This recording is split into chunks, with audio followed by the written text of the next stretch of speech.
시편 48편 1절에서 14절까지 말씀입니다. 교독하겠습니다. 여호와는 위대하시니 우리 하나님의 성 거룩한 산에서 극진히 찬양받으시리로다. 강하고 아름다워 온 세계가 즐거워하며 큰 왕의 성 곧 북방에 있는 시온산이 그러하도다. 하나님이 그 여러 궁중에서 자기를 요새로 알리셨도다.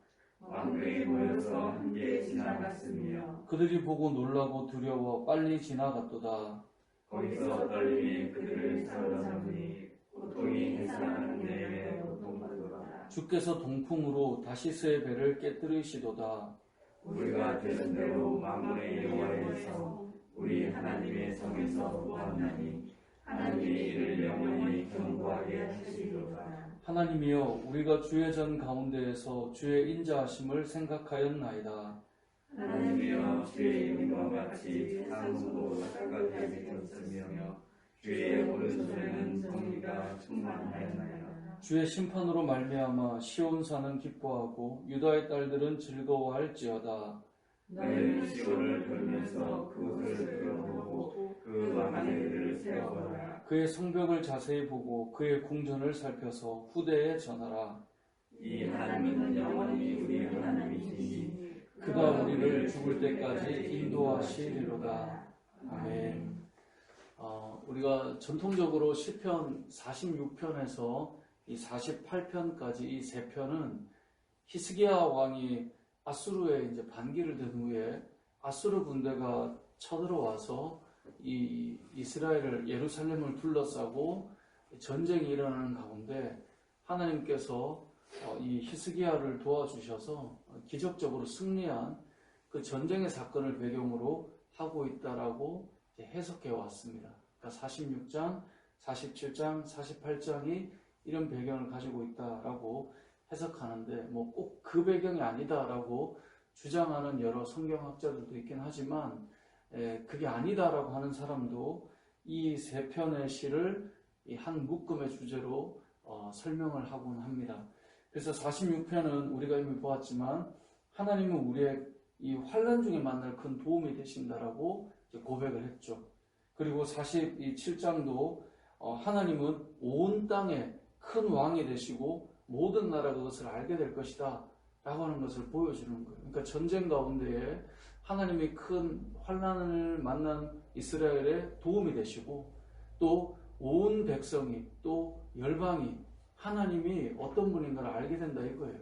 오늘 본문도 보면 하나님의 성 시온은 흔들리지 않는다라는 이야기를 하고 있는 겁니다. 강력한 나라가 쳐들어와서 둘러싸고 진을 쳐도 하나님의 성은 흔들리지 않는다는 거예요. 그래서 1절에 보면 여호와는 위대하시니 우리 하나님의 성 거룩한 산에서 극진히 찬양받으시리로다 라고 고백합니다. 그러니까 하나님께서는 우리 하나님의 성 시온을 말하죠. 이 시온성 거룩한 산에서 하나님께서 찬양받으실 거라는 겁니다. 찬양받으시는 이유가 무엇입니까? 예루살렘을 둘러싸고 예루살렘을 공격하고 예루살렘을 무너뜨리려고 하는 그 열방의 강한 군사들이 그곳을 지키는 하나님으로 말미암아 두려워하고 떨며 달아나는 일을 경험하기 때문에 그래요. 그래서 4절에 보면 왕들이 모여서 함께 지나갔으며 그러니까 왕들이 모였습니다. 열방의 왕들이 모였습니다. 이스라엘 백성들을 무너뜨리려고 합니다. 하지만 5절에 보면 그들이 보고 놀라고 두려워 빨리 지나갔다는 겁니다. 그들이 감히 할 수가 없는 거예요. 6절에 보면 거기서 떨림이 그들을 사로잡았다는 거예요. 그들은 두렵고 떨림으로 달아날 수밖에 없다는 거죠. 7절에도 보면 주께서 동풍으로 다시스의 배를 깨뜨리신다라고 말씀합니다. 다시스의 배라고 하면 당시에 강력한 해군 군사를 말하거든요. 그러니까 그 이방의 강력한 나라들을 하나님께서 다 깨뜨리신다는 거예요. 왜요? 3절에 보니까 하나님이 그 여러 궁중에서 자기를 무엇으로 알려요? 요새로 알리신 거예요. 그러니까 시온성 자체도 사실 천의 요새이긴 하지만 하나님 자신이 이 시온성에 자신이 바로 요새다라는 거예요. 하나님이 지키시기 때문에 4절부터 왕들이 모이고 힘을 써보고 해도 다 떠나고 달아나고 깨질 수밖에 없다는 거예요. 그래서 8절에 보면 이렇게 고백합니다. 우리 8절을 같이 읽어보겠습니다. 시작. 우리가 들은 대로 만군의 여호와의 성 우리 하나님의 성에서 보았나니 하나님이 이를 영원히 견고하게 하시리로다. 아멘. 하나님께서 견고하게 하신다는 거예요. 하나님이 영원히 이들을 견고하게 하신다는 것입니다. 이스라엘 백성들, 하나님의 백성들은 하나님께서 지키시고 보호하신다는 거예요. 이 시온은 하나님 자신이 요새가 되어 주시기 때문에 지켜주시고 돌보신다는 거죠. 그래서 이 시편 48편은 시온을 지키시는 하나님을 고백하고 있는 겁니다. 여기서 시온을 우리가 오늘 찬송가를 시온성과 같은 교회 이렇게 불렀는데, 그래서 일반적으로 많은 성경 신학자들이 그때 당시에 시온을 지켜주셨던 하나님께서 오늘날도 믿음의 성도들이 모인 공동체를 지키신다라고 해석을 해왔습니다. 그래서 이 시온을 요즘으로 보자면 믿음의 백성들의 모임, 어디죠? 교회겠죠. 시온성과 같은 교회. 그래서 하나님께서 교회를 지키시고 보호하신다는 거예요. 사단은 끊임없이 교회를 무너뜨리려고 해요. 요즘은 점점 개인주의화 되어가고 개인의 신앙이 중요하다고 말하지만, 그래도 하나님께서는 교회를 통해 그 개인의 신앙들을 세워가세요. 그래서 교회가 휘청하면 개인의 신앙도 휘청하는 거예요. 잘 보면 많은 사람들이, 저도 최근에 이제 어떤 이 설문을 했던 통계를 보니까 지금 현재 신앙을 가진 젊은 세대들도 자기가 10년 후에 교회를 다닐 것 같은가?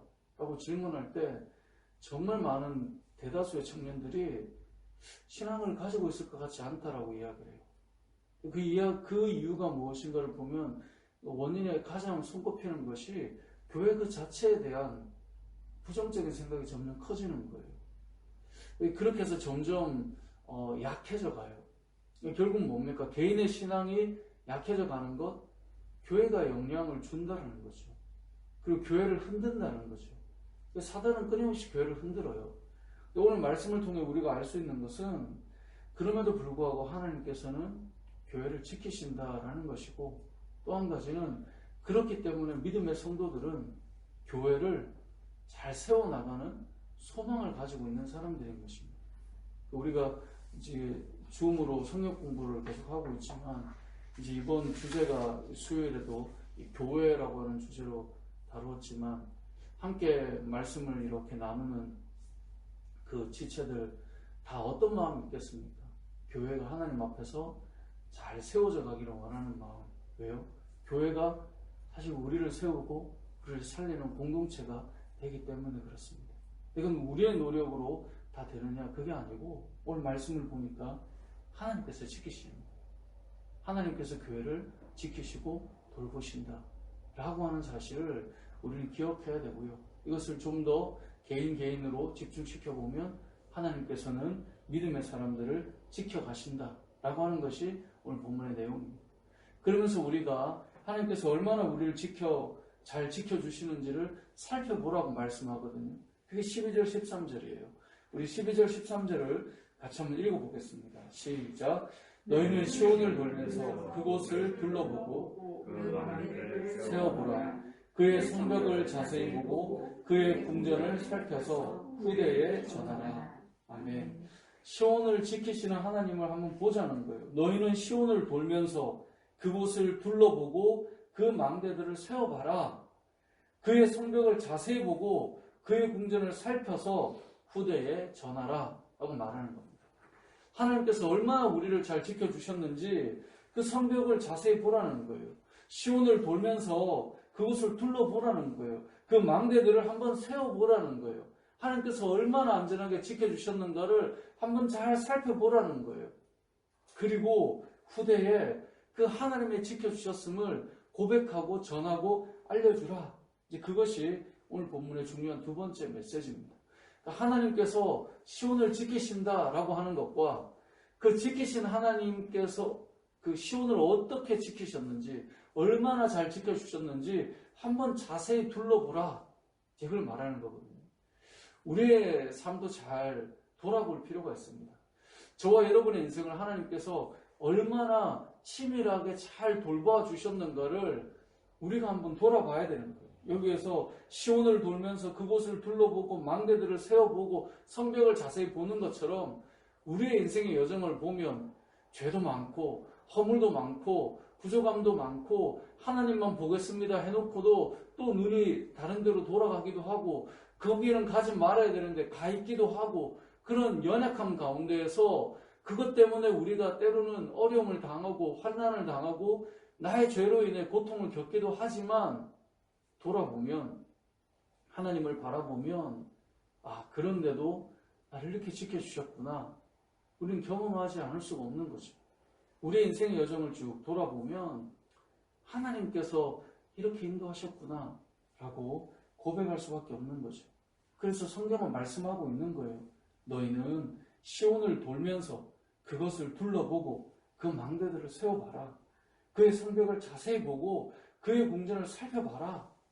그리고 얼마나 하나님께서 우리를 이렇게 은혜롭게 인도하셨는지 후대에 전해주라 하고 말씀하고 있는 것입니다. 하나님께서 우리를 얼마나 우리의 인생을, 우리의 가정을, 나의 삶의 그 터전을 얼마나 은혜롭게 인도하셨는가를 곱씹어 보시라는 겁니다. 여러분의 인생을 한번 돌아보십시오. 우리가 예수를 믿고 살아가는 것, 내가 지금 이러한 일을 하며 살아가는 것, 내가 이러한 어떤 길을 가게 된 것, 정말 돌아보면 다 주의 은혜인 것이죠. 그것을 기억하고 후대에 전하라는 것. 이 말은 뭡니까?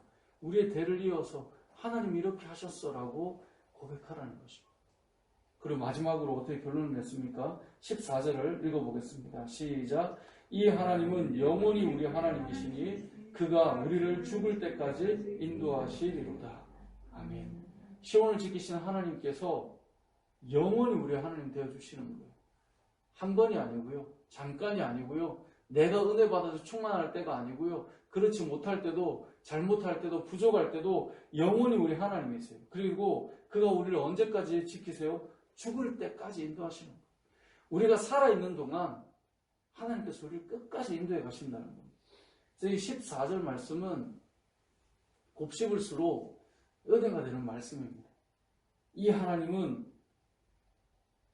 영원히 우리 하나님이시니, 영원히 우리 하나님이시니, 그가 우리를 죽을 때까지, 저와 여러분이 죽는 그날까지, 우리의 인생이 끝나는 그날까지 하나님께서 성우야 이제 와라 부르시는 그날까지, 우리가 죽는 그 정말 하나님 앞에 가는 바로 그날까지 이 땅을 살아가는 우리 모든 인생의 여정 속에 하나님은 우리를 인도하신다라고 말씀하고 있습니다.